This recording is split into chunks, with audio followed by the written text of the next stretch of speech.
Good morning, everyone. Welcome to the Monday, October 6th Neighborhoods Meeting. It is 9:30 and we are now in session. We'll start to introductions to my left with Mr. Delaney. Morning, y'all. Bill Delaney, Mayor's Office. Brandon Russell, Council Research. Mary Stefopoulos, Office of General Counsel. Phil Peterson, Councilor's Office. Good morning, Michael Boylan, District 6. Ken Amar, City Council, District 1. Randy White, District 12. Mike Gay, District 2. Good morning, Chris Miller, At-Large, Group 5. Ron Salem, Group 2 at large. Good morning, Tyrona Clark Murray, District 9. Good morning, Nick Howland, At-Large, Group 3, and I am here as an ex officio member of the Neighborhoods Committee with voting authority as given to me by the Council President. Thanks. All right. Thank you, everyone, for attending. We'll go ahead and open up for public comment. Do we have any cards? All right, we've got 2 cards. When I call you, come on up. You'll be given 3 minutes. Give your name and address for the record, and please make it in regards to a ordinance bill that we will be discussing today. First is Tyler Nolan.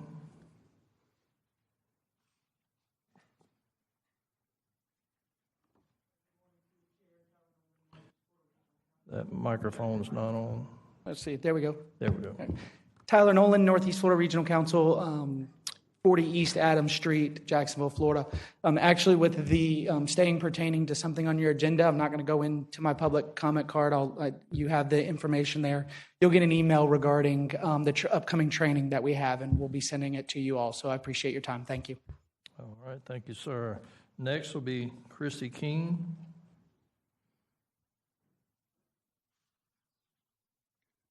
Good morning. I'm here today to oppose Bill 448. Name and address, please. Oh, I'm sorry. Chrissy Kinney, address on file. In favor of preserving Code 656-1209. Florida Statute 163.3194 requires local codes to stay consistent with adopted comprehensive plans.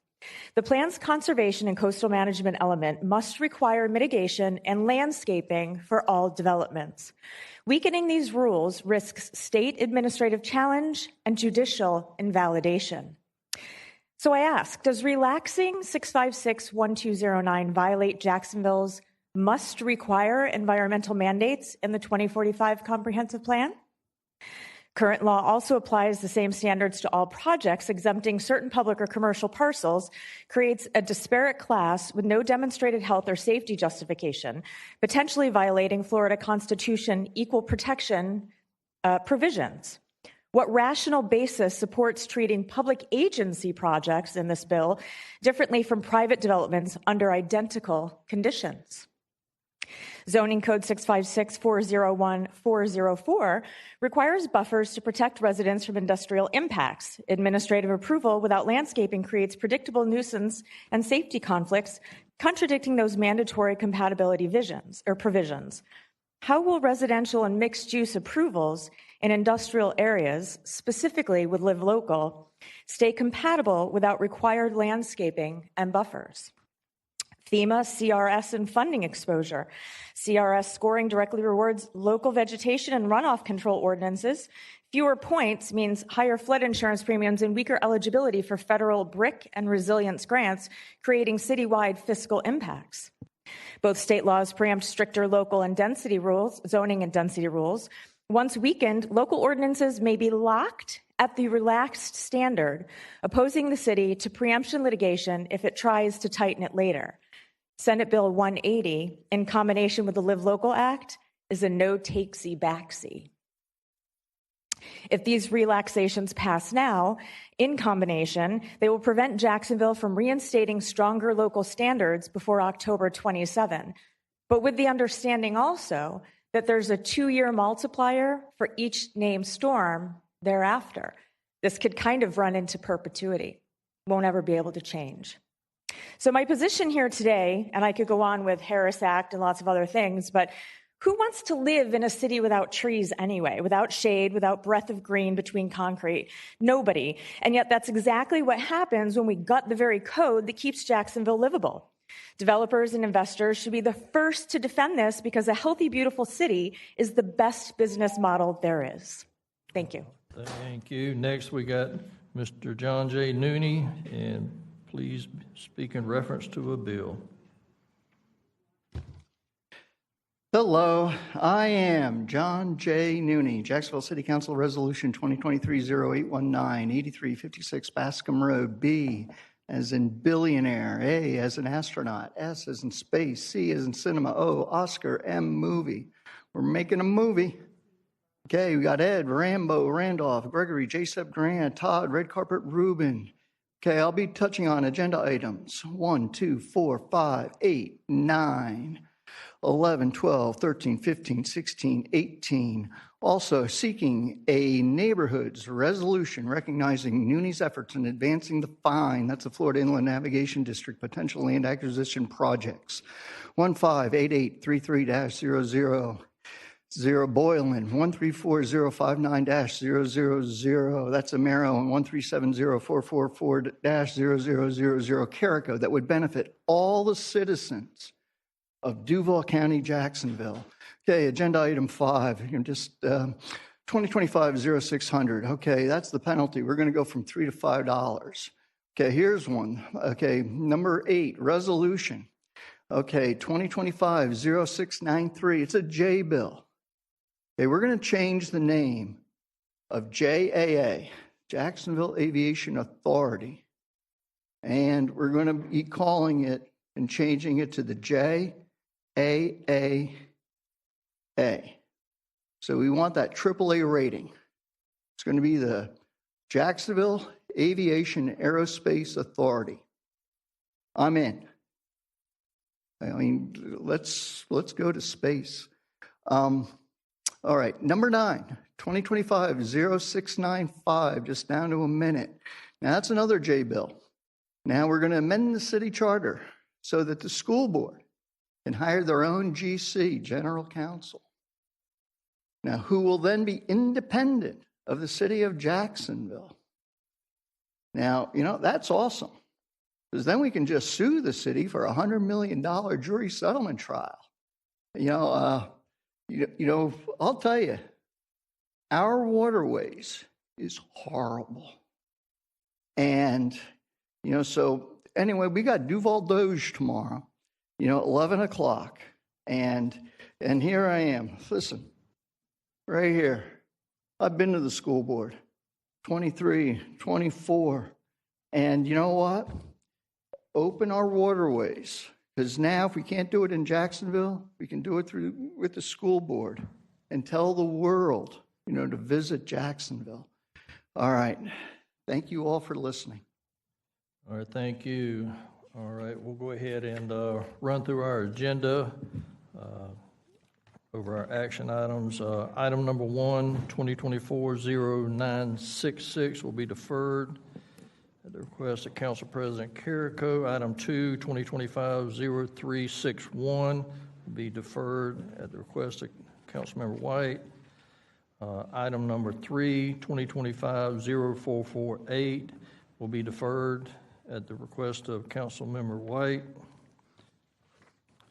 Item number 4, 2025-0539 will be deferred at the request of Councilmember Peluso. Item number 5, 2025-0600 will be deferred at the request of the administration. Item number 6, we will take action on. Item number 7, we'll take action. Item 8, we'll take action. 9, we'll take action. 10, we'll take action. And the rest will be on second readings. I'm going to go ahead and move to the front of our agenda. Item number 8, 2025-0693. Can I get a motion to approve? I've got a motion and a second. Council Vice President Howland. Thank you, Mr. Chair. I believe everyone here will be pleased to hear that we have agreed with JAA on a path forward to accelerate job creation and aerospace growth at Cecil Field. And this regards a negotiation regarding parts of the JA bill before us right now, which formalizes JAA's role at Cecil Field. You notice that Mr. Michael Stewart from JA is here if he wants to add anything to it. But in the last board meeting, JA presented a wonderful strategic presentation on Cecil Field showing everything they've done there, and I wholeheartedly agree. JA has done a great deal of work at Cecil Field, and we also both agree, us and JA, that there's so much more to be done because Cecil Field is such a high potential asset for our city amidst the fast-growing aerospace and space industries in our state. The path forward, I think, is going to be great for our city. And the Duval delegation, J-Bill sponsor, Speaker Pro Tem Wyman Duggan, agrees with this path forward. Specifically in the J-Bill, there are 4 parts. The first part simply enumerates, its language enumerating JA's role at Cecil Field in aerospace industry development. The second part asked JA to present a plan to City Council annually concurrent with the budget process on aerospace growth at Cecil Field. The third part changes the name, as Mr. Nooney mentioned in public comment, from Jacksonville Aviation Authority to Jacksonville Aviation and Aerospace Authority. And then the fourth part was specifically saying that one of the governor appointments and one of the mayoral appointments had to come from the aerospace industry. The agreement here with JA is that we will eliminate from the bill the third and fourth parts. So we'll eliminate the name change and we'll eliminate the requirement for the governor appointee and a mayor appointee to have aerospace authority. On their end, JA has agreed to set up an economic development committee with 2 main charges. Number 1, let's figure out how to bring an international route to Jacksonville. And number 2, let's drive Cecil aerospace growth. That committee will be a joint committee between JA board members and city council members. Again, if Michael Stewart wants to confirm these changes or make other comments, I'd love to hear from him before we introduce the amendments to the J-Bill. Yes, sir. Good morning. Thank you, Councilman Howland, Chair, and members of the committee. Before I read the statement that we just put together, I understand there's a couple of Scribner changes, and as you take care of those, to both of our satisfaction, certainly we'll support that and move on. The Jacksonville Aviation Authority is firmly committed to expanding the region's aviation aerospace job creation activities throughout our 4 airport system. We plan to continue adding to the tremendous success in attracting top-tier companies such as Boeing, Hermes, and Otto Aviation to Cecil Airport. And in case you missed it, Otto's announcement just last week indicated that they had 300 an order for 300 of their aircraft on their order books now. Jacksonville International continues to grow and perform safely and efficiently, even during the construction of Concourse B and the new garage.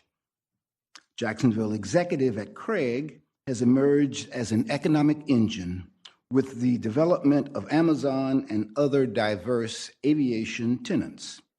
And Herlong Recreational Airport attracts a variety of aeronautical businesses and aviation enthusiasts. While we look forward to working with elected officials, including City Council leadership and our City Council liaison in our shared pursuit of economic development, it is early in the legislative process to know what might emerge during the upcoming Florida legislative session. But we are certainly confident that the ultimate charter revisions will reflect the agreed upon language. In the meantime, we stand ready to work with the Jacksonville City Council, Jacksonville Economic Development Agency, Jacksonville Chamber of Commerce's JAX USA, and the area educational institutions to ensure that Jacksonville has the ready aviation infrastructure, workforce, and support network to meet the next generation of aviation and aerospace opportunities.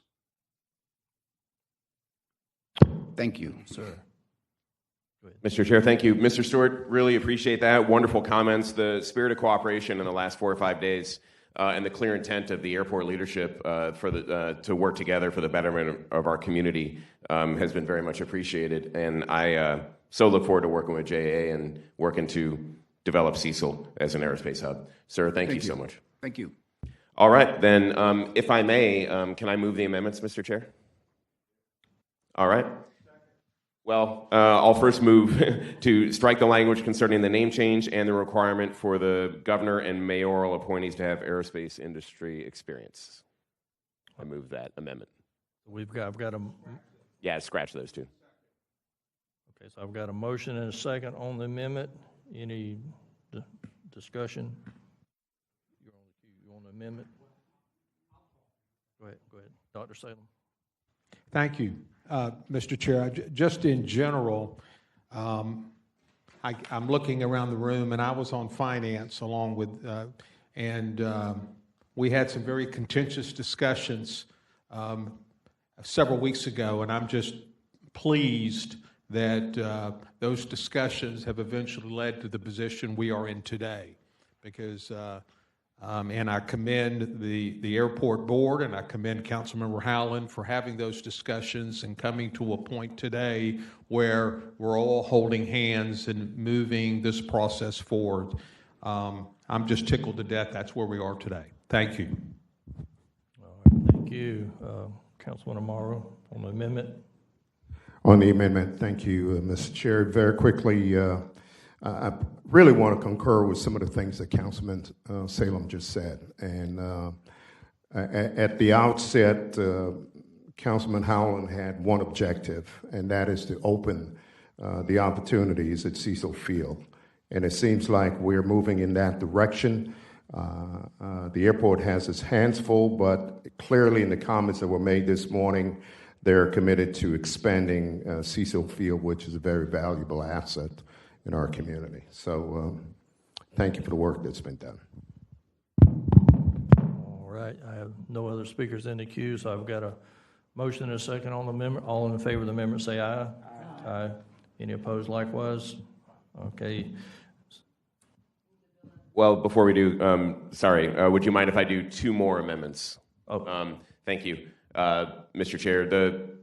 Before everybody should be a amendment or a piece of paper that lists Section 5, and there's a little bit of language that JA wanted adjusted in that part of the J bill that talked about presenting an annual plan to City Council, and both Speaker Pro Tem Duggan and I did not have any problem with that. It basically, you can see here in the yellow highlighted paragraph, it changes the word submit to present, and then the plan shall be subject to changes to presented for annual review by the Council of the City of Jacksonville, concurrent with its review of the annual budget pursuant to paragraph 1 above. So that becomes a new language, and there was some, JA's legal team wanted that language slightly adjusted just to stay on the right side of FAA compliance laws. Minor adjustment. I move that amendment. Okay, I've got a motion and a second on the Howland Amendment 2. Any discussion? No discussion. All in favor say aye. Aye. Any opposed likewise? Thank you, Mr. Chair. Then I have one more. Sorry, Ms. Clark-Murray.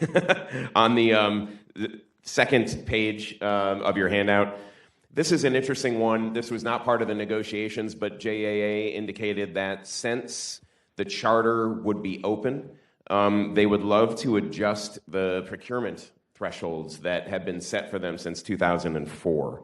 Those procurement thresholds are twofold. Paragraph 1 there is $50,000 related to construction costs. Basically, if it exceeds 50, they've got to do a formal competitive bid process. Anything under 50 can be informal. They'd like to change that to tie it to state category levels.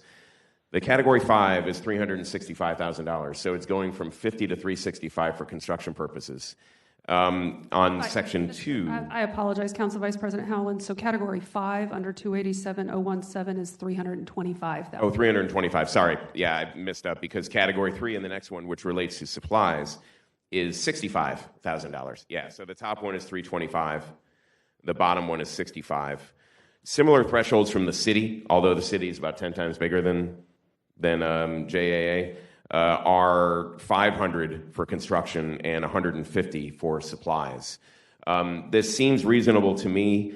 We are still waiting on Speaker Pro Tem Wyman's concurrence with this, and our understanding is that this would be the only change to the procurement. I recommend, I'll move an amendment, I recommend voting on it, and there will be more discussion if there's anything that needs, if Speaker Pro Tem Wyman wants to drop it from Category 5 at 325K down to Category 4. He can either do that during the Duval delegation process, or we can do it prior to next Tuesday night by floor amendment. So there's more discussion to happen. But in the spirit of cooperation for JAA, because the charter is going to be open, I said that I would try to, I would introduce this amendment for vote. So I'd like to introduce the amendment to make the adjustments as per your second page to the procurement levels for JAA in the charter. Okay, I've got a motion and a second. Ms. Mary. Thank you. Through the chair to the committee, so just one thing I wanted to point out. So your handout, which reflects the changes to Section 10, which is entitled Award of Contracts, just shows that one change, which is eliminating the dollar amount that's referenced in the charter currently in each Part 1 and Part 2, and replacing it with the category that's in the state statute, as Council Vice President relayed to you. One thing I will point out is the charter provisions, paragraphs 1 and 2, contain additional language. And while the changes that are reflected on your sheet just show the change to the language in paragraph 1 of each section, I don't believe the intent is to eliminate the remainder of those portions of the charter. So if this amendment is approved, those would remain intact. Now, if JAA had some other intention, then we can address that through a floor amendment on Tuesday night. But I just wanted to point out, in case any of you was looking at the charter, I don't believe the intention was to eliminate the rest of those paragraphs. We were just showing the strike through and the change to the first paragraph in each one. The other thing I would just mention is, to the extent that these amendments are approved by the committee, what I would do is I would amend Exhibit 1 to the bill, which reflects all of the strike-throughs and underlines in the charter commensurate with the action of the committee, and it would also update the resolution itself to reflect, if this additional change is made, to reflect that that change is being added to the charter provisions that are being modified through the resolution and approved through the resolution. And then finally, Mr. Chair, I would ask at the end that, to the extent that these amendments are approved before the bill gets moved, if we could request that they be rolled up into one amendment for the committee. All right, thank you. So let me go to Councilmember Clark Murray. Thank you, Chair. Through the chair, I was actually going to ask Mr. Popoulos some questions, but you addressed, because I know that typically it's not, if it's one thing, there's something attached to it. So you spoke about that. Through the chair to Mr. Peterson, are there any comments in regards from the auditors in regards to the changes that Vice President Howland would like to make? Through the chair to Councilmember Clark Murray, no, ma'am. These seem to be policy-related decisions. We do our best not to weigh into those, so we'll have no comments related to these proposed amendments. All right. Thank you for that. Thank you, Chair. Thank you. Let me go to Councilmember Amaro. Thank you, Mr. Chair. Through the chair to Michael Stewart, just for the record, given in light what General Counsel has said, I believe the intent and the purpose is just limited to the dollar amount, correct? Correct. Okay. All right, thank you. Councilman Vice President Howland. Thank you, Mr. Chair. And I just want to reiterate one more time, this was something that we decided to do after we had concluded negotiations on the J bill, pieces related to Cecil and aerospace growth. This was something that the airport asked because the charter would be open. Might as well take advantage of it. Hadn't been adjusted since in over 20 years. And I obliged, but it was after we concluded the deal. Thank you. Thanks again. Dr. Salem. Thank you, Chair. Through the chair to Ms. Stafopoulos. These dollar amounts are not tied to inflation or anything like that, so it's a flat amount, and it's 21 years before it's discussed again in this instance. Through the chair to Council Member Salem. So they're not tethered to inflation. They're tethering it to the state statute, which was last updated in 2010. And I do think that the legislature, I don't know that they have a traditional cycle that they review this, but it does provide the purchasing category threshold amounts that most local agencies, local jurisdictions do apply through, and we use them in our procurement as well. It makes sense to me that they would be pursuing the higher dollar thresholds to give themselves some leeway. But again, to the extent that it hasn't been visited since 2004, JAA can do a similar thing that Council Vice President Howland is doing today, which is pursue a change to the charter either through a J bill or a referendum to bump those up, as the state statute may bump up in the future. So I think to the extent the statute's better than where we're at today in our charter, I think it's a fair request.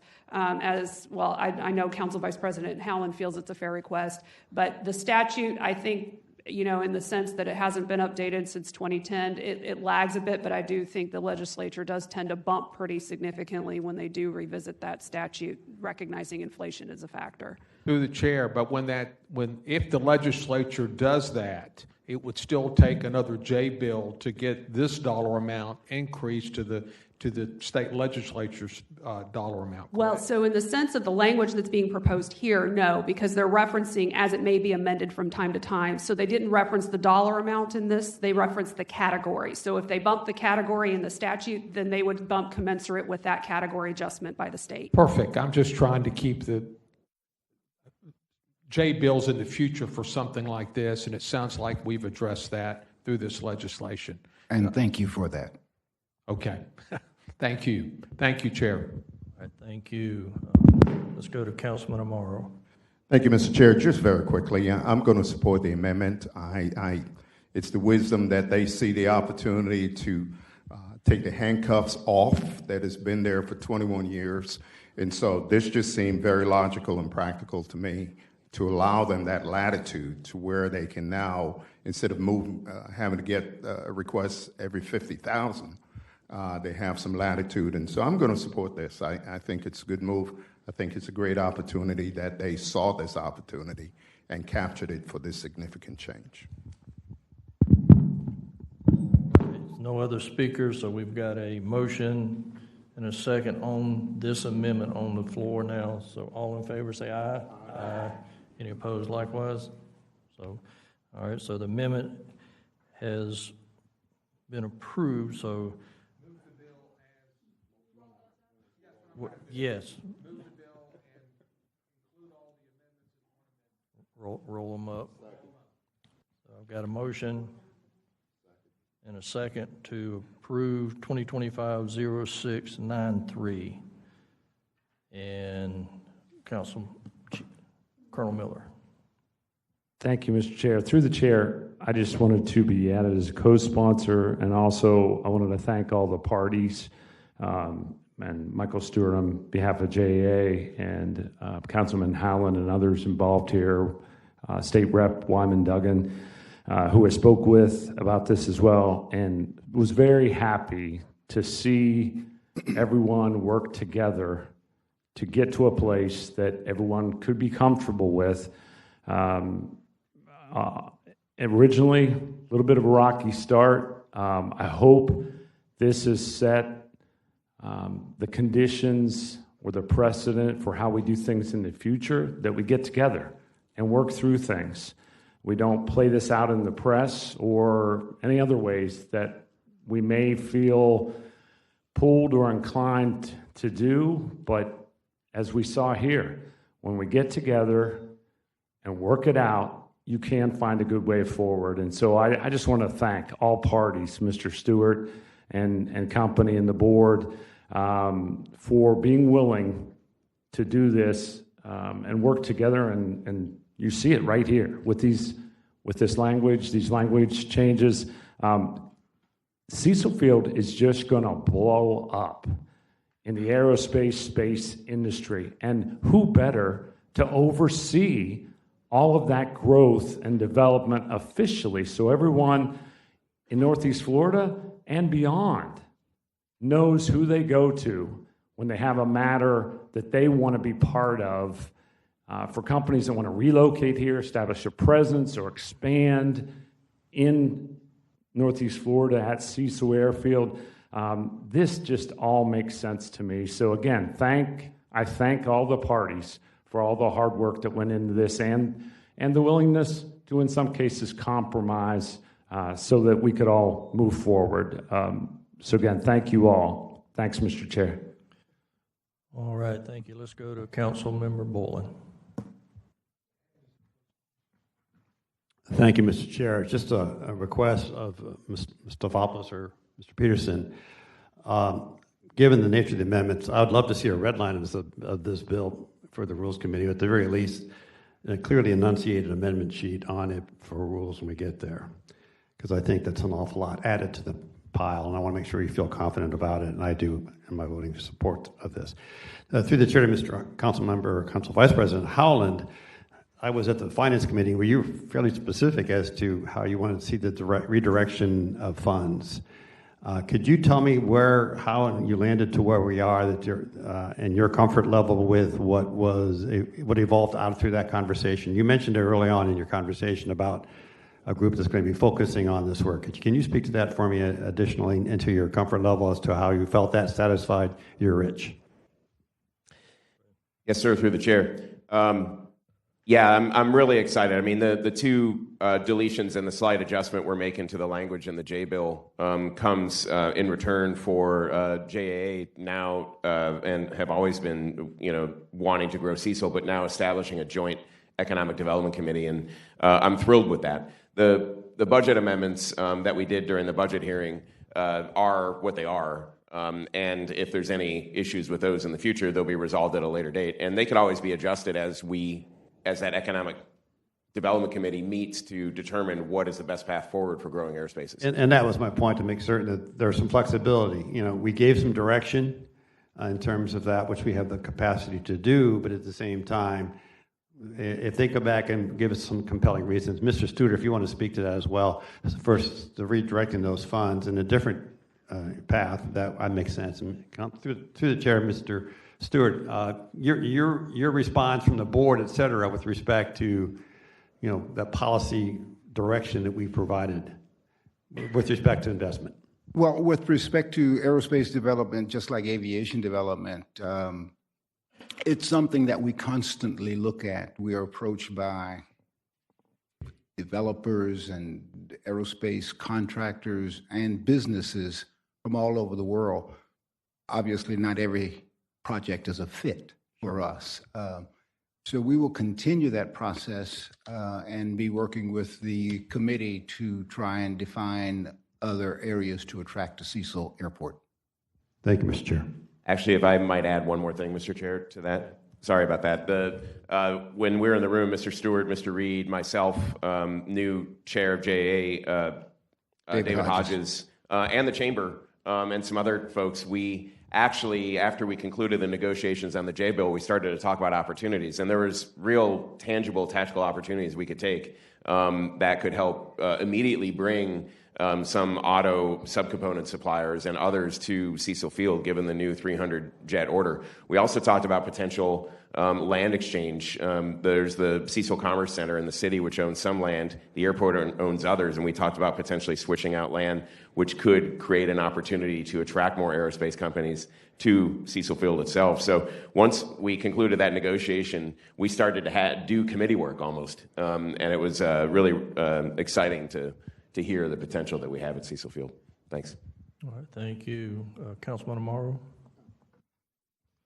Thank you, Mr. Chair. While our conversation is directed toward the future, I see Mr. Stewart here. I have a question for him, not related, but related to today. Mr. Stewart, the information board is missing from the cell phone parking lot. When will it be back?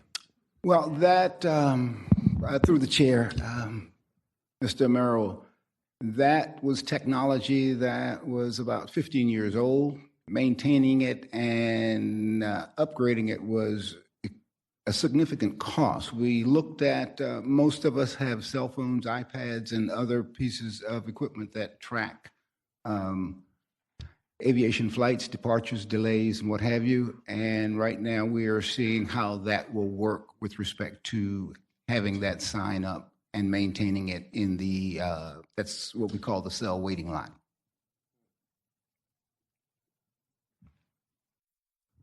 Thank you, Mr. Chair. I hear what you're saying, but it was a tremendous convenience to folks who are sitting there, and so it, I had the opportunity to get to the airport over the weekend and saw it missing, and thought it was kind of a disappointment. So I was just curious as to if it was coming back. If I'm reading between the lines, you're saying no, it's not.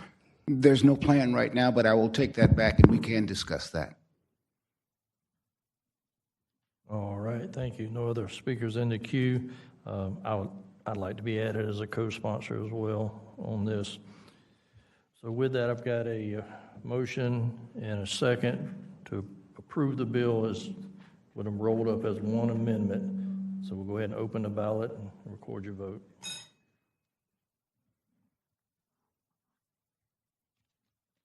Eight yeas, 0 nays.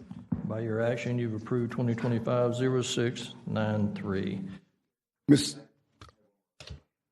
Go ahead, sir. Thank you. Real quick, I just want to say thank you, Mr. Chair. Today's action points to blue skies ahead for Cecil Field and its role in our state's growing aerospace industry. I believe Cecil Field will become a job growth engine for Northeast Florida. Thank you to JA, the board, the leadership, Mr. Stewart, for working together with me. Mr. Chair, if I might, on behalf of the board and the JA, would like to thank Vice President Howland, the chair of this committee, and his committee members for working together to get to this point. We'll be, like I've said, cautiously optimistic as we go through the process. It still has some ways to go, but we're fairly confident that the final product will agree with the language that we've struck this weekend. All right, thank you for being here as well. All right, going to our next agenda item will be number 9. I'll go ahead and move that up since we have our school board chair, Charlotte Joyce, and school board member Tony Ricardo here. So item number 9, 2025-0695. Can I get a motion to approve? All right, I've got a motion and a second. Ms. Joyce, come on forward. Well, good morning, everyone. Thank you so much for taking this item up today. I wanted to give you a little bit of background as to why we're before you today with this J-bill. In April of last year, our board attorney resigned, which opened up a search for a new board attorney. Obviously, this is through the OGC's office. The Office of General Counsel received 4 applicants, and only one of them had previous education law experience. And we feel like this is a disadvantage to the district. All of the districts around the state of Florida, every single one of them except for Duval County, the board hires their own attorney. And so when you open up an applicant pool, I think the first question that a lot of experienced attorneys in education law would look at is why am I applying to the city of Jacksonville and not to the school board? So that's a concern. A larger concern is most of the experienced education attorneys around the state, they are participating in the Florida Retirement System Retirement Fund, FRS. So if you were experienced in Orange County, for example, and you wanted to apply for Duval County, which again is one of the 7 largest districts in the state of Florida, you would not be able to participate in FRS. So that would go away for you. And so that is really a disadvantage for our school district because it really narrows our applicant pool. Of the applicants we received 4, and as I said, only one of them had previous education law experience. The other thing is we have 47 board certified education law attorneys in the state of Florida, and not one of them applied for this position. Our previous board attorney, Mr. Ray Poole, was a board certified education law attorney. He He was also a board-certified labor and employment law attorney. Our long, Karen Chastain, a lot of you might remember her. She was our board attorney as well. She was also board-certified in education law. And so we just bring this before you because we have passed a resolution. We're asking that we can hire our own board attorney, just one, that reports to the board. We hire them so that we can open up and get the best attorney for the Duval County School Board. And I'm happy to take any questions. All right, thank you. Councilmember Clark Murray. Thank you, Chair. Good morning. Good Ms. Joyce, morning. how are you doing today? I'm great. How are you? I'm well. Thank you. So is there I understood your rationale behind this particular bill. So the board attorney is, in the bill it states, own general counsel. So are the names interchangeable, or is that position board attorney and general counsel, are they interchangeable, or is there a distinction between the two? I believe that the way the resolution is written, our board attorney would be our general counsel. Does that answer your question? Yes, because, semantics matter. And so when you use the term board attorney, I'm like, well, is it someone who's going to still be attached to the city, yet basically responsible for the school board, or will this just be someone who's within our being the city realm of or pool of attorneys, but not subject to binding opinions from our own general counsel? So you're seeking your own general counsel who will have his or her own binding opinions ma'am. in regards to the school board? Okay. Yes, ma'am. All right. Thank you for that for now. All right, thank you. Dr. Salem?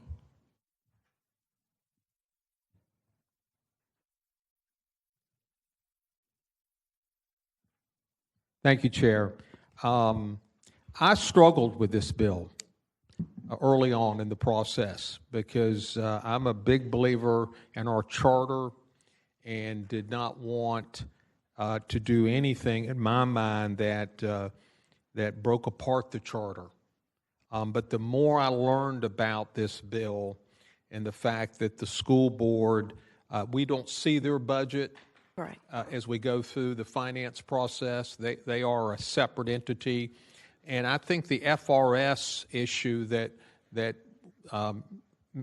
Chair Joyce mentioned is a big issue for someone coming from another county, changing the whole retirement system, applying to the city of Jacksonville on those issues. So if there's one area, and this is the only area that I would ever support a separate attorney for, would be the school board. So I kind of came full circle on this over a few weeks. But I do have one question through the chair to Ms. Joyce. Who will this attorney report to? Will it be to the superintendent, or will it be to the board chair? To the board. To the board. Yes, sir. So to the chair, essentially. Chair speaks for the board, yes. But if it passes, when we open up the applicant pool, the applicants will interview with all 7 board members, and we will vote as a board who we would want to bring on. Okay. And that's similar to how the president functions. Correct. For the council, and everybody reports to the president. Yes. And it's a yearly change potentially for that person. It seems to work well over here, and I think it will work well over there. So I have come full circle and will be supporting the bill. Thank you. Thank you so much, Councilman Salem. Thank you. Thank you. Councilmember Morrow. Thank you, Mr. Chair. I share some similar concerns about the charter and how it was created with the general counsel being the overseer, providing legal services for the entire city of Jacksonville and related entities. I'm just concerned that if we open the charter here, what about when the other entities, JFRD, JSO, JIA, JTA, you go down the river, when they get to the point where they want their own attorneys, what have we created? And who's supposed to pay for this? Is it the school board? Correct. We would hire our attorney. We would pay for our attorney.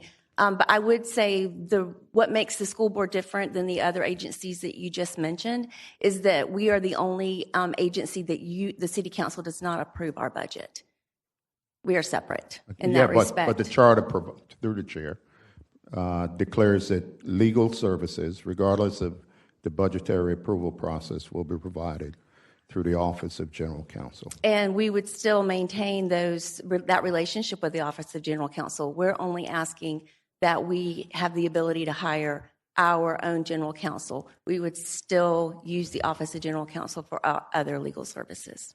The other concern I have through the chair is the risk management piece. When the school board is exposed to some litigation and its own attorney failed in some manner, then who becomes liable? We're sovereign immunity. So does that fall back on us, the city council, if through your general counsel that something goes wrong and there's a large exposure, and is the school board in position to absorb whatever the loss may be? Or is that going to be on us because of the errors of your own independent counsel? Well, at this particular time, when the school board is, if we're sued and we lose, it comes out of our budget. Okay. We are paying those. We are paying for that already. If that answers your question. Quasi. It's tough for me, at least, when we start dismantling the charter. Through the chair, I remember years ago, the school board had Miss Reynolds, who was I think she had she had a JD, I think, and she would provide supplemental advice, if you will, to the superintendent. So I don't know where I'm going to land on this. It's just my concern is just dismantling of the charter, to be honest. That's all. Thank you. All right, thank you. Let me go to Councilmember Boland first, the first time. Thank you, Mr. Chair. Ms. Joyce, what about I share Councilmember Amero's concern with respect to changing, and the whole point of having the General Counsel office that we didn't find ourselves fighting with each other, and we've been down that road a couple of years ago, as you recall. Why not just put yourself in a position to engage or retain a lawyer as needed? It's my understanding you're going to continue to take advantage of the general services provided by the OGC. Would you be better? I think you might be better served in saying, if you have given issues and have the latitude to retain a counsel, independent counsel, if you will, on a given matter when it comes up, as opposed to creating a full-time position. Can you speak to any thought, discussion with respect to the fact of saying, what if we look at retaining as needed, independent counsel? Correct. Okay, so I would disagree with that just because I didn't ask you to agree with this guy. I was just with the rationale for going that direction. Sure. So our general counsel, well, I'll use the example of Mr. Raypool. He was our general counsel. Board members contact him on a daily basis, asking about legal opinion. He sits with us, he guides and directs our board so that we make decisions that are within the law. So having a board certified education law attorney is very important so that as we make decisions, we are making them within the realm of the law. To me, it's like if you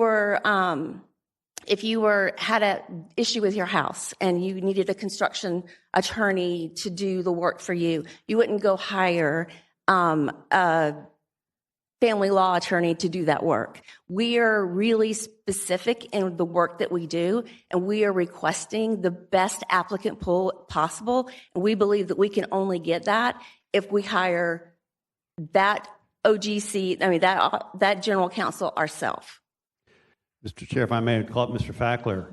With respect to the concern, it sounds like the crux of the issue is the FRS situation. Was that the case with respect to a limited number of applicants because the FRS wasn't available to them? And is it viable for us to make it possible for an FRS or retirement plan to be a part of this particular responsibility? Through the chair to Councilman Boyle and Michael Fackler, General Counsel. A couple issues. Ms. Chair Joyce is correct. We cannot offer FRS through the OGC. A couple things, if I may, that came up. We did have 4 applicants, 2 of which had extensive school board experience. And we've hired one of them who has started there now. He is over there, much like Mr. Poole was, on a full-time basis, available to the board regularly and on a daily basis. FRS is a benefit.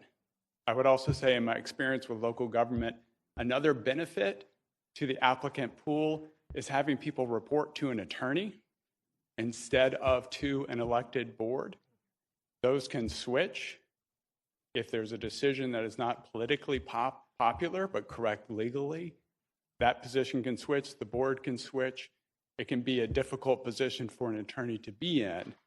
I personally, this is not the position of my office, like the concept that the attorney reports to me, so there is no concern about making a politically expedient decision, but a correct legal decision. And I'm certainly not suggesting that this board has a political agenda or will make decisions based purely on the politics. But long term, I think it's better for an attorney to report to another attorney who understands that, politics aside, we're trying to get to the best legal answer. So I will just throw that out, even though you didn't ask. And I do appreciate it. And that is a concern raised for me, in addition to the institutional focus of consolidated government. But the second, and with all due respect to Ms. Joyce and others on the board, it's going to change from year to year where the priorities are, where the focuses are. And there are going to be issues that come up that's going to put that person in a very difficult position because they're doing, what they've been hired to do, is represent the will of the board at that point in time. So it does, that expresses, that concern to me as well. Back to Ms. Joyce, again, are you still looking to draw upon at all the sources of the OGC, the city's OGC, going forward? Yes. So before I answer that question, I'll just go back to Mr. Fackler's point. Again, we are the only district out of 67 counties in the state of Florida. Yes, but none of which are consolidated as we are. That reports to, they all report to the board. They are the board's attorney. So I just want to clarify that. Only one that we do not. And, our mayor appoints our Office of General Counsel, our OGC. So that can be political within itself as well. So just wanted to just make sure that I mentioned that. As far as the consolidated government, we're only asking that we hire our general counsel. We still would utilize the services of the OGC's office. So we do that now on a daily basis. We have a lot of issues, labor, employment. We have a lot of things that we are utilizing the Office of General Counsel. We would still do that. We are only asking that we can hire an attorney that reports to the board. Thank you. Yep. Thank you. Thank you. Let me go to Councilmember Clark Murray. Thank you, Chair. Councilmember Amaro vaguely referenced, I'm going to say 2019, where there was a hugely debated issue between the school board and the city council at that time in regards to the half-cent sales tax, yes. So in regards to whether or not that should be placed on the ballot for the city to vote upon. And the OGC at that time determined there was a huge discussion in regards to the definition of shall and may. Yes, correct. And shall somehow was interpreted by that particular general counsel as meaning may, which with a little bit of legal studies, shall means must. It never means may. But I'm somewhat digressing, but yet here's my point. At that time, if they had their own general counsel, it would not have been an issue as to whether or not the measure had been placed on a ballot for the city to vote on, which they did eventually place on a ballot. However, a large portion of those dollars go to charter schools, which at the time was not necessarily a public school, and that has created a deficit for DCPS. And you can correct me if there's any part where I'm missing some information. But with that being said, if DCPS had its own at that time, perhaps the outcome would not have been as detrimental to the financial stability of DCPS. And DCPS, for those of you who don't know, Duval County Public Schools. So, Ms. Joyce, with all that being said, through the chair, it looks like the primary issue is not so much who the general counsel for the school board would report to, but really the hiring aspect. It seems like there's some issues in regards to the posting of the job, perhaps because it's being posted through the city. The thought is that, okay, this is a position that is going to be with the city and administrative law, whatever other backgrounds a particular applicant may need in order to, or feel like they're comfortable applying.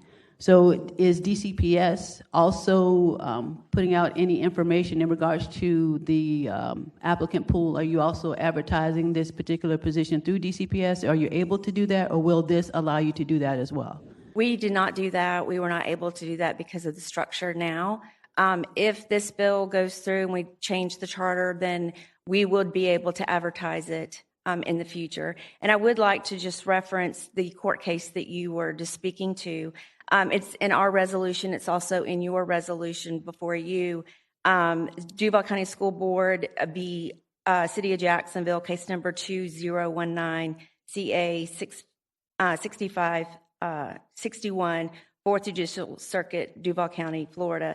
The circuit court ruled that the school board was established and operated as a constitutional, independent county governmental entity. That consolidated government in Jacksonville has not changed the status of the Duval County School Board under Florida law, that the school board has maintained its fundamental independence, and that the school board has the right to independent legal counsel in that court proceeding.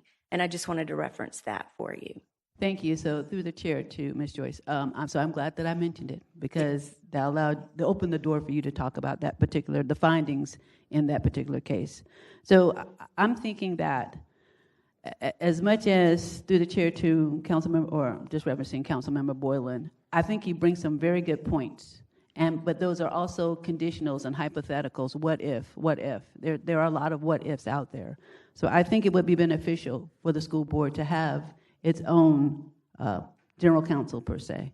And once again, I think the issues are well taken, especially FRS in this day and age. You want your attorney to be comfortable with having a secure retirement system, or be able to take part of it. And then it seems like the board certification, is it a rare thing to have the board certification in regards to attorney for an educational institution? Well, I can tell you that we've had a board certified education attorney in the past. There are 47 board certified education law attorneys in the state of Florida, and not one of them, and they do work for other school districts, and not one of them applied. And we are one of the 7 largest in school districts in the state of Florida. And through the chair to Councilwoman Clark Murray, thank you for your support. You're welcome. Thank you. Thank you, Chair. Thank you. I'd like to recognize Joe Carlucci has joined us, and as well as school board member Reggie Blunt. He's joined us in the crowd as well. So let me go to Mr. Delaney.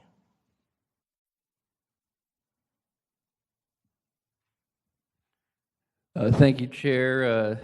Through the chair to the body, want to express the administration's concern that this move would endanger consolidation. It's taking away a feature that's been present in consolidation ever since. We're the only consolidated county, or the only fully consolidated county in the state. That's why we do some things differently. But the broader concern than that is, as has been expressed by a few of the other council members, that we're going to see other entities want to also further chip away at consolidation, which has worked here since 1968. All right, thank you. Let's go to Councilmember Morrow. Thank you, Mr. Chair. Through the chair to Ms. Joyce, I heard you said a second ago that if you are able to hire your own attorney, that you will still need the services of general counsel. Why? Through the chair to Councilmember Amaro, the legal services of the Duval County Public School System are very broad. We use the general counsel's office for a number of things, and I believe, Mr. Fackler, we have about 5 full-time attorneys within the general counsel's office that work on just school board matters. We are only asking that our general counsel, who reports to the board to give the board direction on a daily basis, be hired to serve us again, so we can open that applicant pool, that we can get the most qualified education law attorneys to apply for the job.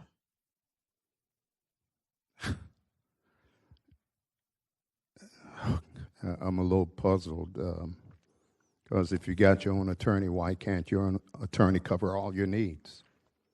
The scope of the Duval County School District is more than one attorney. The services that we need are just more than just one attorney. So we're only asking for one, not to separate from the charter. So, through the chair, historically, the services that have been provided through the one general counsel's office, that attorney did not meet all those needs? No, sir. Never has? No, sir. There's several attorneys that work within the scope of our district. Yeah. October 1, 1968, we created a new thing in the great state of Florida. It's called consolidated government, and so I'm just a little bit concerned about the effort to dismantle that. That's what it seems like. All right, thank you. Colonel Miller. Thank you, Mr. Chair. Through the chair, I'll make this easy. I've listened to everyone's input, and I will be supporting this bill. Thank you. Thank you. Dr. Salem. Thank you, Chair. And I'd like to respond to Councilmember Amaro's comments. I view the fact that the other 4 or 5 attorneys will remain in OGC supporting the school board, and they're only hiring one attorney as a small incremental change in this process. They're just hiring one attorney, and they still have significant ties to the Office of General Counsel. So I prefer it this way, at least initially. And then if we gain experience and we learn things from this, there may be a movement to completely carve it out. But that's not the plan today. It's just to hire the one attorney that will be over in their building, report to the board, and I see the advantages of recruitment and all those kinds of things. So I view this as a very, it's a significant step, but it's an incremental step, which is another reason I'm supporting it. Thank you. All right, thank you. So I got 2 more speakers on the queue, and we'll try to wrap it up after that, if possible. Councilmember Boylan.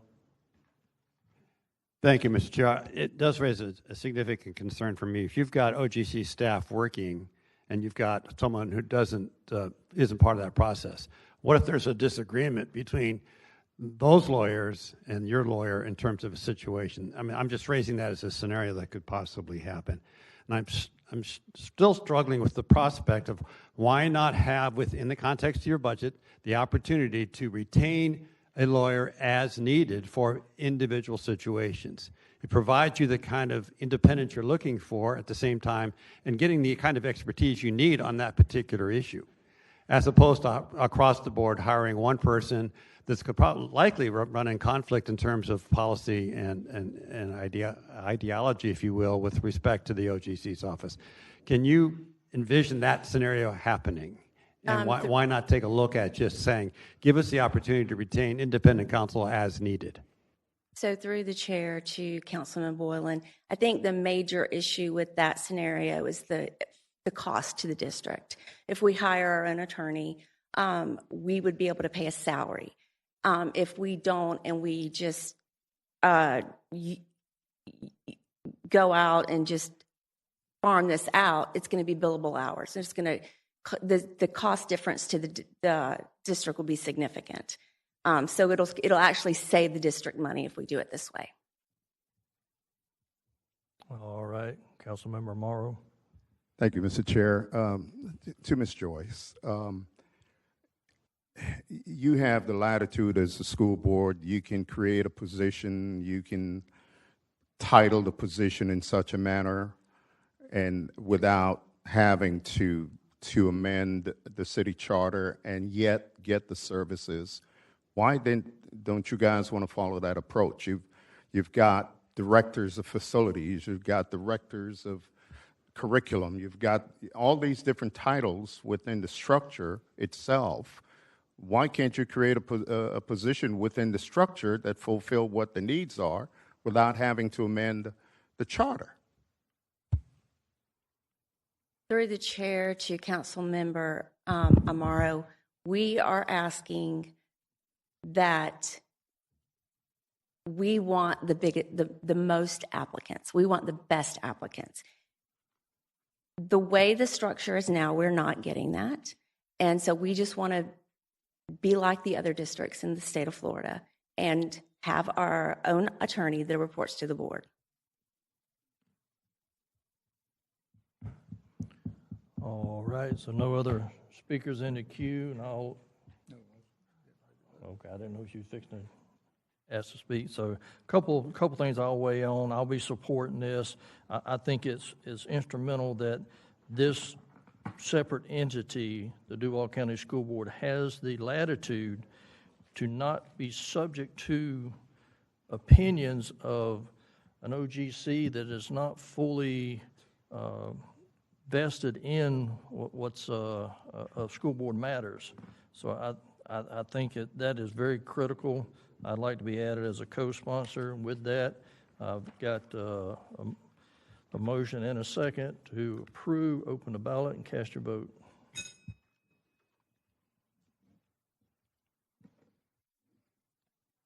Six yeas, 2 nays. All right, by your action, you've approved 2025-0695. Thank you very for much. being here today, Chairman. All right, that takes us back to the beginning of our agenda. Item 1's deferred, item 2's deferred, 3's deferred, 4's deferred, 5's deferred, and that brings us to item number 6, 2025-0601. Can I get a motion to approve? I've got a motion and a second. Dr. Salem. Thank you, Chair. I have an amendment. And I've, as with the previous bill, I've kind of come full circle on this issue. Had a number of meetings over the break and before the break, and I really believe an extension of the present contract is in the city's best interest. So what my amendment does, but I don't believe a 6-year extension is appropriate at this time. So my amendment is to extend it by 3 years versus the 6, reduce the commitment of the hauler to $75,000 from the $150,000, which was set up for the 6 years, and reduce the number of times they can seek what I will call an act of God from 2 to 1. And keeping everything else the same. Okay, I've got a motion and a second. Ms. Murray, are you on? And I have a second amendment after that is debated. Ms. Murray, are you on the amendment? To the chair, I am not. I also have an amendment. Okay, we'll get through his and then. Understood. Member Boylan, are you on the amendment? Yes. Okay, go ahead. I think I saw Mr. Williams in the room. Did you want to speak to, or whomever would want to speak to the, come on up, and just your reaction to the amendment offered by Councilmember Salem, which I did second. Chief Williams, Administrative Services. We are good with what Councilman Salem has presented.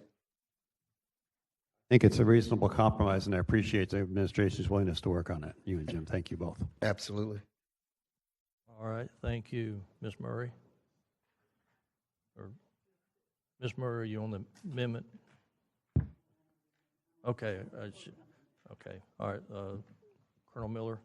Thank you, Mr. Chair. Through the chair, I just wanted to also thank Chief Williams and Waste Pro, others involved in this compromise. I could not support it as previously introduced, but with this reduction, these changes, I can support it because I think it puts us in a more competitive realm, and to me the competition is always good, but also the predictability is also good. They've been doing a great job. Locking them in for 3 more years is a reasonable middle ground, and I agree with Councilman Boylan on that. So I will be supporting this amendment and look forward to hearing what the other comments are. Thank you, Mr. Chair. All right, thank you. Wait on Dr. Salem to get back up here, but I will also be supporting this amendment. I think it's a good compromise, and I appreciate Mr. Williams for his diligence working through this. And so I've got a motion and a second on the amendment. All in favor, say aye. Aye. Any opposed likewise? All right, so this amendment moves forward. And Ms. Murray. Thank you, Chair. So one thing I noticed in reading the contract and then reading the language of the bill, that the community, number 3 on page 1 of the contract, it says, let me make sure. Number 4, it says adding a community partnership investment requirement. I do not see that language in the bill. So through the chair to Mr. Popoulis, I'd like to see that language in the bill so that it is, I know it's in the contract, but so that we're voting on and making sure that we understand, and then the community at large understands that there is a community investment piece to this legislation as reflected in the contract. Through the chair to Councilmember Clark Murray, that if the committee wants to approve that as an amendment, I think there's a couple of places it could be added. There's some references to the various provisions of the amendments in the whereas clauses, so we could include it on the list in there if that would suffice. So yeah, I think that's something we can absolutely do if that's what the committee wants to do. All right, thank you. So through the committee, my amendment is basically to add the community partnership aspect of the contract with Waste Pro to the bill.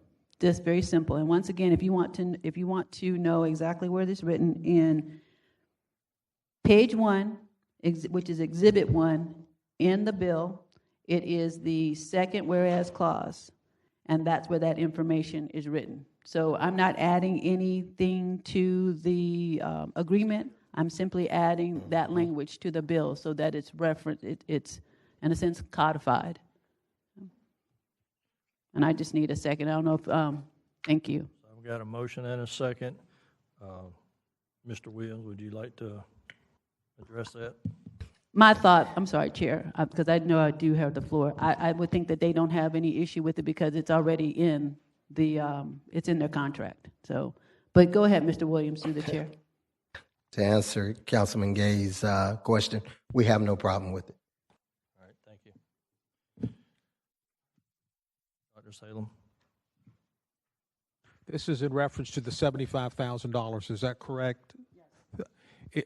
Does that have to come to the council for approval, that $75,000 expense, once it's decided upon, through the chair to OGC? Through the chair to Councilmember Salem, the dollars, once they're received by the city, can't be appropriated without council authorizing that appropriation. The contract does say that the designated project that the funds will go to benefit city economic development, health and human services, and/or environmental beautification initiatives shall be specified and mutually agreed to by both the city and the contractor. then comes to the council for approval. I don't see anywhere where the city could spend those dollars without without city council approval. We've had that issue before, Mr. Peterson. Do we need to add that language, or is that just assumed? Through the chair to Councilmember Salem, I think it would be a good idea to, if council wants to decide where those dollars go to, that'd be included. Through the chair to Councilmember Clark Murray, would you mind if we added that language, council approval of those dollars once that decision is made? Through the chair to Councilmember Salem, of course not. Yes, let's add it. Thank you. You're welcome. So, Mr. Chair, I believe that would be an amendment to the amendment that Dr. Salem has moved, and I don't know if Mrs. Clark Murray wants to stand as the second on that. But what we would do then is, since Ms. Clark Murray's amendment initially only provided for adding a reference to the community partnership investment in the bill, what I would recommend is if there is a change to provide for council approval, that would not just go in the bill. You may want to consider putting it in Part 4 of the contract amendment that addresses the community partnership investment, to say the designated project shall be specified and mutually agreed to by both the city and the contractor, subject to council approval or something of that nature, so it's in the contract as well. Knowing that the appropriation would come forward, I think that would explicitly provide that the council would also be, the designated projects would also be subject to council approval. All right, Ms. Murray. Through the chair to Mr. Bopoulos. So basically, I don't have a question. I'm just going to talk. So first of all, for the same section that you're referencing, which is paragraph 4, amendment to community service. So it's going to be changed anyway from that 150,000 to 75 anyway. And so simply, you're just going to add more language describing what you just stated. So I don't have an issue with it, and I would think that this body wouldn't either, because you're simply just adding more language to specify how those, not necessarily how those dollars are going to be allocated, but the allocation of those dollars will come through city council. Through the chair to Councilmember Clark Murray, that's correct, but to the extent it's an amendment to your amendment, I was just wanting to clarify how I would recommend that change be effectuated for the committee's consideration. So Dr. Salem has moved an amendment, to the Clark Murray amendment. If that gets a second, then the committee can vote on that, and then you would move your amendment as amended and get a second and then vote on that. That would be the process for that change to be effectuated with your change. Well, I'm telling you, Robert's Rules of Order, boy, it's something, isn't it? So I propose to... He's already second. Okay, awesome. All right, want to make sure. Thank you. So, Mr. Chair, if you have no one else in the queue, you would take a verbal vote on the amendment to the amendment first, and then I can guide you from there if you'd like. Okay, all right. All in favor of the amendment to the amendment, say aye. Aye. Any opposed likewise? Okay, by your action, it's carried. Yes, thank you. That the Vice President has it just right. So now he's moved the amendment as amended, and as seconded, that would encompass both the Clark Murray amendment as well as the Dr. Salem amendment to the amendment, so then you're voting on that all as one. Okay, let's vote on the amendment as one. All in favor say aye. Aye. Any opposed likewise? Okay, so that carries. And Mr. Chair, I believe earlier Dr. Salem mentioned he had another amendment, and I think there was a handout that was passed out relative to that. At the end, I will ask for leave to roll everything up. Please. All right, Dr. Salem. Thank you, Chair. I think in front of you, I had talked about, when this bill originally came up, a technology amendment. I've read a lot about waste hauling, and there's a lot of innovative services being offered across the country in terms of both recycling as well as just regular trash pickup. And I'd like to see the Waste Pro as well as the city have at a minimum, an annual meeting where this is discussed and the provisions of that are described, where if it could be implemented at no extra cost, it could be done administratively. If there are ways that the provider and the city want to move forward with it, but it might cost more money, they would come back to the council.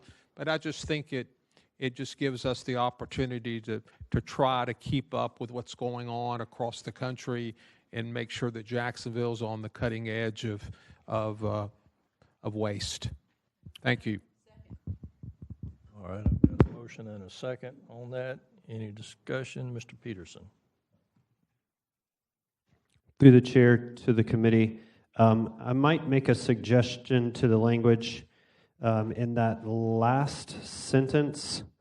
4 lines from the bottom says, should the technological advancements result in a change of the level of service to our customers, an increase in the cost of the service to the city, I would suggest a / decrease, whereas if the technology advancements resulted in a big savings to the hauler, that the city be able to somehow negotiate in that savings, rather than them receiving a large savings and keeping that savings as profit.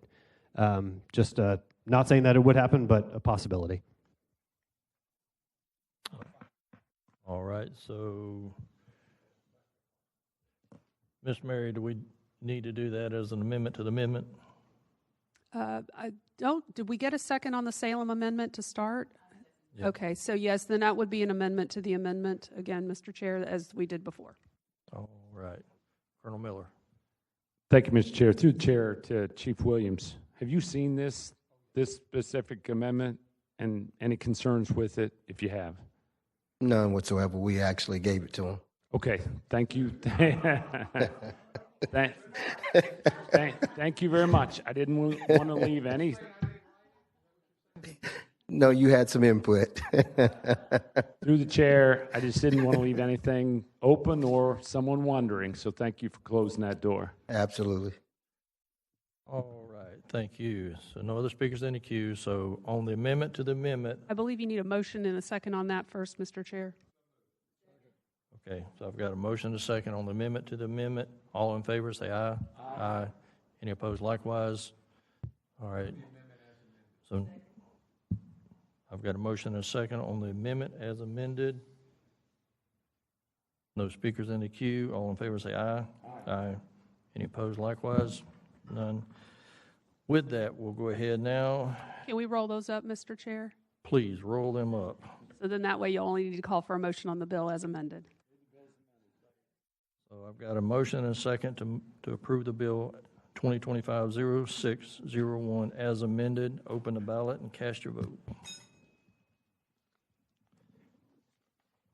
8 yeas, 0 nays. All right. By your action, you've approved 2025-0601. Thank you, Mr. Williams, for all your due diligence on this. And we want to thank Dr. Salem for taking his charge and the rest of the committee. All right. Thank you. All right. Next, item number 7, 2025-0681. Got a motion approved. I've got a motion and a second. No discussion. Open a ballot. Oh, Colonel Miller. Real quick, Mr. Chair. Through the chair, I'd like to be added as a co-sponsor. Thank you. Ms. Murray. Thank you, Chair. I typically support this bill every year, too, so I want to be a co-sponsor as well. Thank you. All right. Thank you. No other speakers. I'd like to be added as a co-sponsor as well. Open a ballot and record your vote.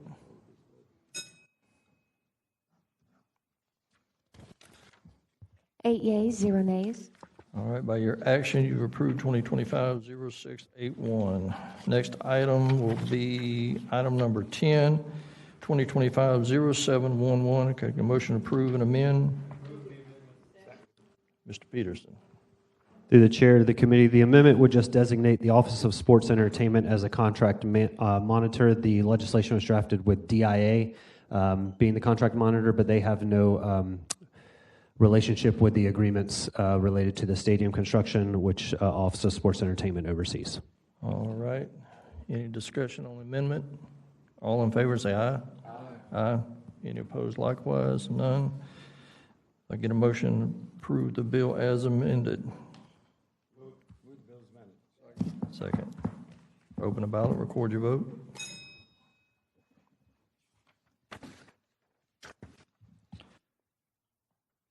Eight yeas, 0 nays. By your action, you approve 2025-0711.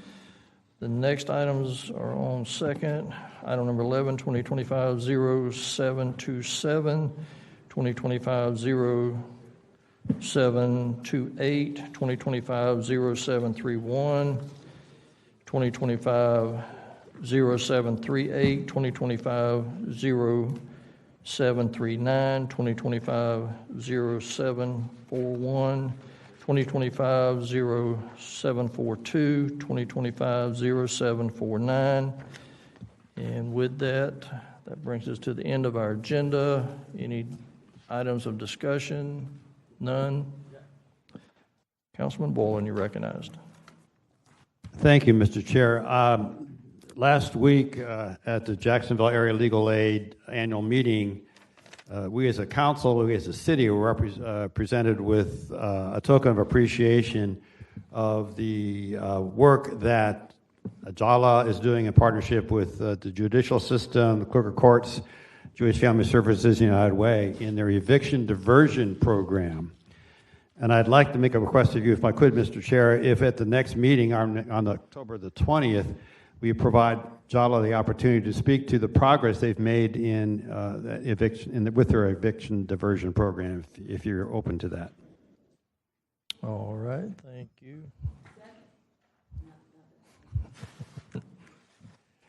All right, no other discussions. All right, thank you, everyone. We are adjourned. Good.